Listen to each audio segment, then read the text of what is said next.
والصلاة والسلام على أشرف الأنبياء والمرسلين أما بعد فأعوذ بالله من الشيطان الرجيم بسم الله الرحمن الرحيم ما كان محمد أبا أحد من رجالكم ولكن رسول الله وخاتم النبيين صلى الله عليه وسلم الصلاة والسلام عليك يا سيدي يا رسول الله وعلى آلك وأصحابك يا أكرم.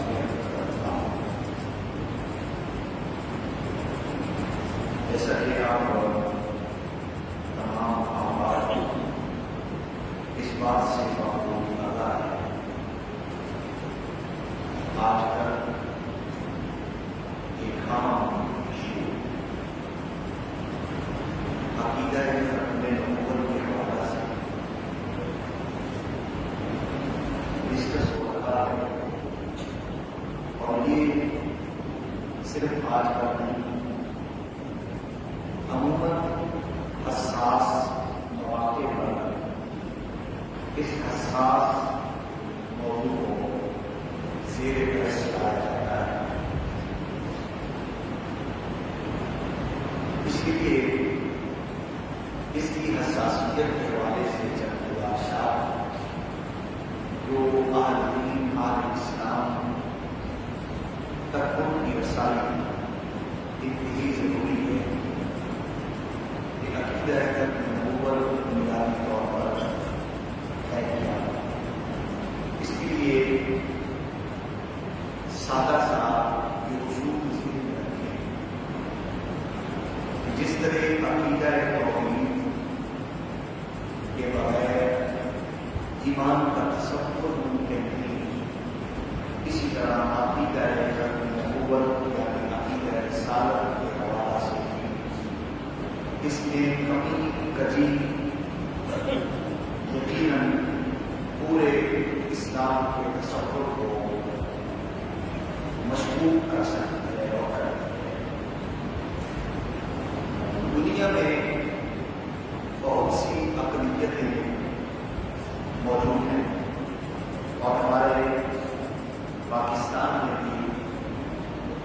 دنیا بھر کے ممالک میں سب سے زیادہ مقبول اقلیتیں اگر کہیں ہیں تو وہ پاکستان ہے. آپ دیکھتے ہیں کہ ہمارے اکابرین خصوص حضرت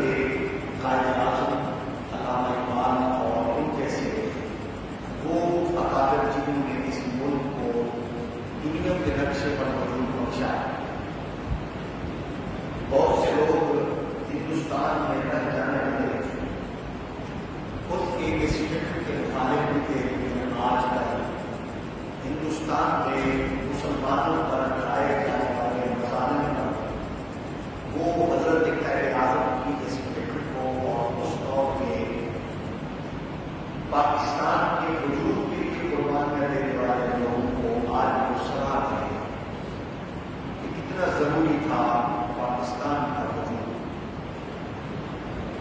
وہاں دنیا میں آپ دیکھتے ہیں کہ جس کو ہندوستان کو اپنی جمہوریت پہ فخر بھی ہے اور وہ لوگوں کو بتاتے بھی ہیں، وہاں نہ عیسائیت محفوظ ہے،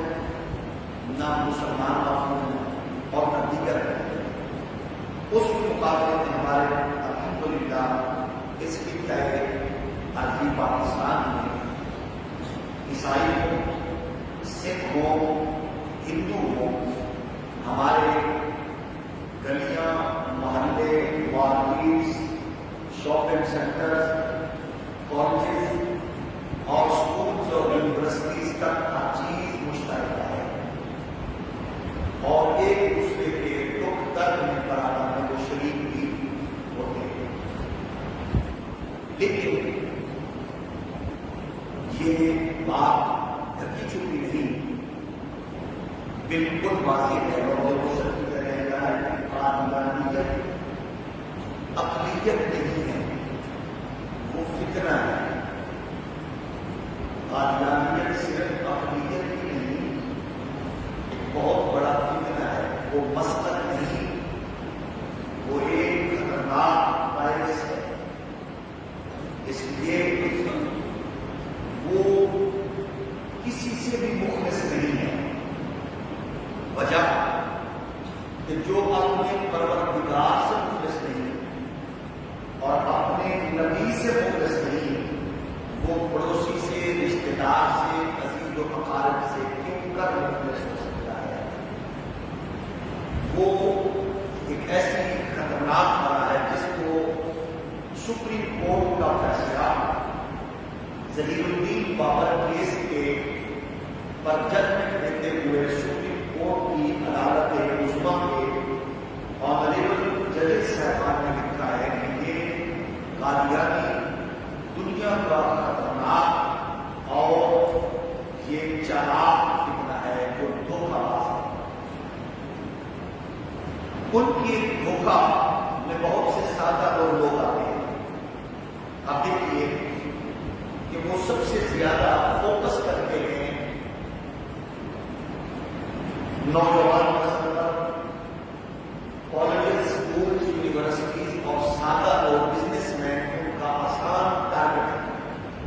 آخر کیا وجہ ہے کہ قادیانی پاکستان کے مولوی کے خلاف کیوں ہے؟ وہ ہمیشہ اس کو کرٹیسائز کرتا ہے ملتزم کے نام سے۔ ان کی نامعلوم آئیڈیز سوشل میڈیا پہ اٹھانے تو اس کو وہ سب سے زیادہ ہٹ کرے گا، اور پھر ان کی زبان لبرلز، سیکولرز اور مومبتی آنٹیوں کی اولاد جو نام نہاد وفا اینکرس ہے، وہ پھر ان کی بولی بولتی ہے۔ وجہ اس دور میں قادیانیت کا جو سرخیز ہے، وہ مرزا مسعود ہے، وہ ہر ایک اپنے اجلاس میں اس بات کو متعدد مرتبہ باہر کر چکا ہے، جب تک پاکستان میں مولوی موجود ہیں تب تک ہم اپنی جڑوں کو وہاں مضبوط نہیں کر سکتے۔ وجہ وہ سمجھتے ہیں کہ یہ ہمارے کام میں بڑی سب سے رکاوٹ ہے۔ حالانکہ حکومتی مشینری سے لے کر عالمی اداروں کی انویسٹمنٹ بھی مسلک و مشرق میں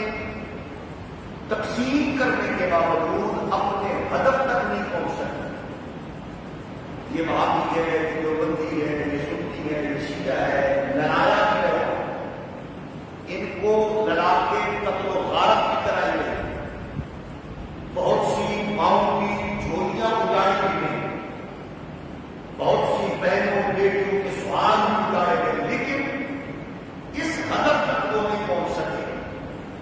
کہ جو وہ چاہتے تھے، جو کرنا چاہتے تھے۔ تو اس لیے ہم اس پر اپنے آئندہ دروس میں ان کی جو سازشیں ہیں اور خطرناک سازشیں ہیں، ان کے حوالے سے کچھ چیزوں کو ڈسکس کریں گے۔ آج ہم اس ضمن میں یہ آپ کی خدمت میں عرض کر رہے تھے اور کرنا چاہوں گا، بنیادی طور پر یہ مدعا ذہن میں رہے امت مسلمہ کو یہ عجب حاصل ہے کہ دنیا میں جس فورم کا بھی قادیانی کوئی انتخاب کریں، ہم کھلے دل سے ان کو یہ کہتے ہیں اس فورم پر اس زبان میں جو وہ منتخب کریں، ہم اسلام کا خالص مقدمہ لڑنے کے لیے بلا مسئلہ یوں تو پوری کائنات میں نمرود سے بڑا خطرہ کوئی نہیں، فرعون بھی دشمن ہے بننے کا، وہ مخالف ہے موسیٰ علیہ السلام کا، نمرود دشمن ہے ابراہیم کا، حامان بھی دشمن ہے نبی کا، شداد بھی دشمن ہے نبی کا، یہ سارے دشمن ہیں، مسیلمہ کذاب ہو، اسود انسی ہو، لیکن مرزا غلام قادیانی وہ بدبخت ہے جو 1.25 لاکھ نبیوں کا دشمن ہے، جو خود خدا کی توہین کرنے والا ہے۔ تو اس طرح کے تصورات میں اس جیسے بدکار انسان کے حوالے سے اگر کسی کی خواہش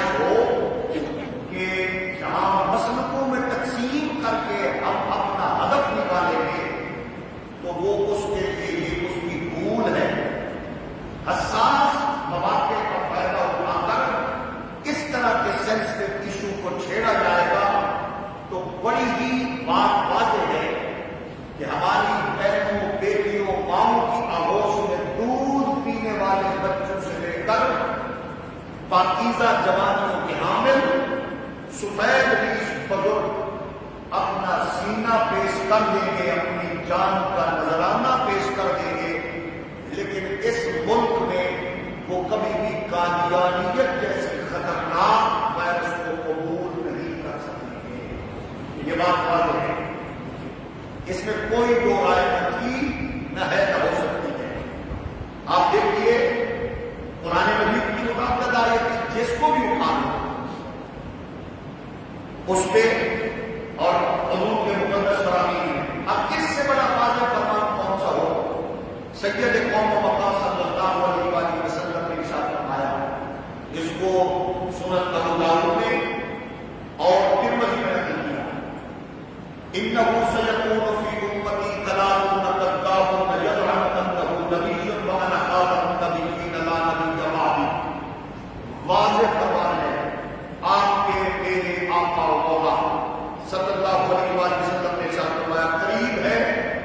کہ میری امت میں 30 جھوٹے پیدا ہوں گے، ہر ایک یہی کہے گا کہ میں نبی ہوں، حالانکہ حضور فرماتے ہیں میں خاتم النبیین ہوں، میرے بعد کوئی نبی نہیں ہے، میرے بعد کوئی نبی نہیں۔ اب دیکھیے حضور نے ارشاد فرمایا، میرے بعد اگر کوئی نبی ہوتا تو عمر ہوگا۔ مطلب کیا کہ اللہ نے اس کو وہ خصوصیات بخشی ہیں، وہ کوالٹیز بخشی ہیں کہ انبیاء کرام کی ذات گرامی میں وہ انوار و تجلیات، لیکن کیونکہ اتنی عظمت کا حامل بھی ہے مگر میرے بعد کے نبی نہیں ہے۔ ایک موقع پر حضور نے فرمایا، علی تم رہو بچوں میں، عورتوں میں، علی فرماتے ہیں جنگوں کا ماہر ہوں،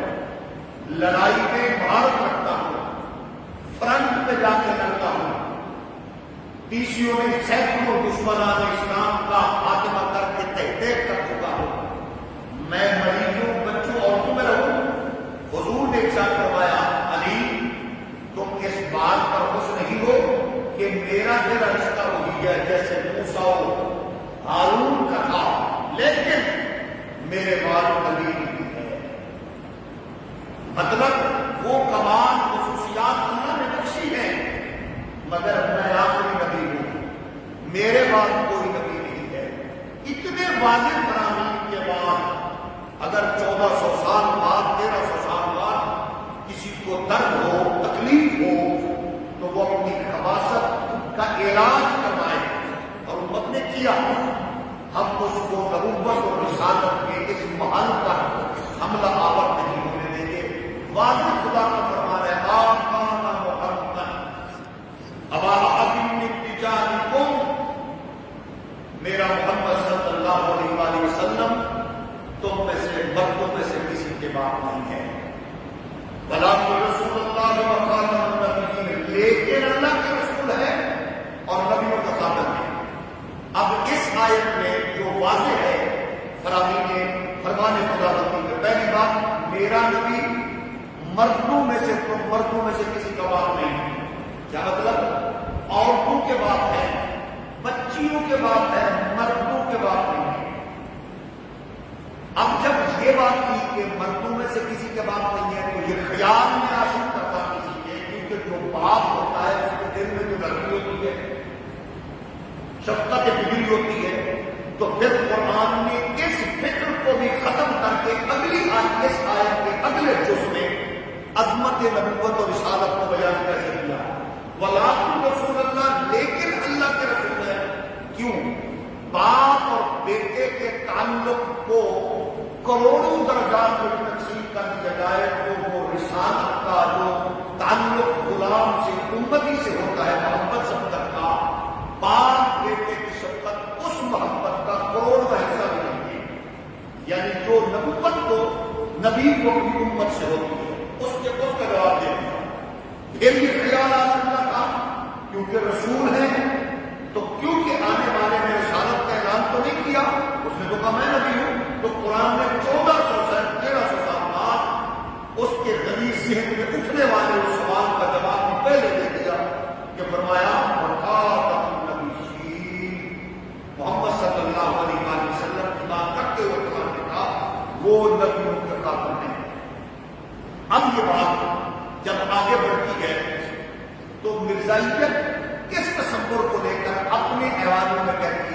یہ مولوی حسن کا شکار ہے،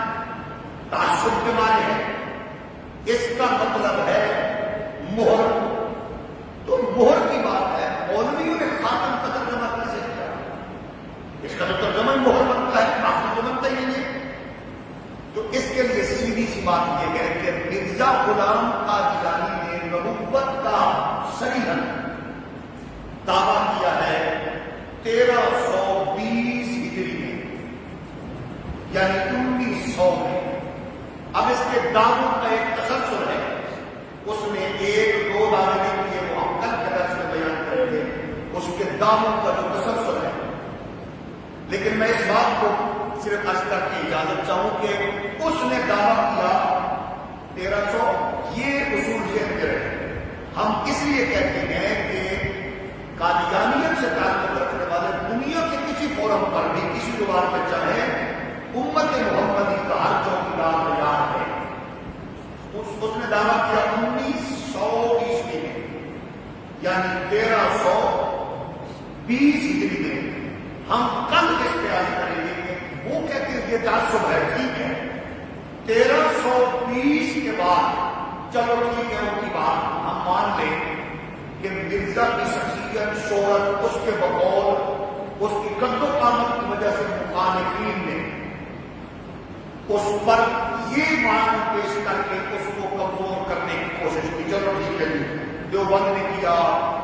بریلیوں نے کیا، شیعوں نے کیا، اہل حدیث نے کیا، اس کے تعصب نے، مولانا ثناء اللہ نے کیا، انور کاشمیری نے کیا، فاضل بریلوی نے کیا، اس پہ تاجدار بھولڑا نے کیا، اس پہ سید پیر علی نے کیا، سید جمال علی نے کیا، یہ تعصب پہ کیا، چلو بقول اس کی۔ لیکن مرزا کو خارش ہو رہی ہے 1320 ہجری میں، 1320 ہجری میں۔ تو ہم یہ تو حق رکھتے ہیں نا کہ کسی بھی اپنا دانش کے فورم پر ہم اپنا کیس پیش کرتے ہوئے ہیں کہ 1320 میں جتنے کو خارج ہوئی ہے، تو 1320 سے پہلے والے مفسرین نے خاتم کا ترجمہ کیا کیا ہے؟ کیا اس کو کوئی دلیل مل سکتی ہے؟ تو اس طرح کوئی بھی نہیں مل سکتی۔ ہم کل کی درس میں 1320 ہجری سے پہلے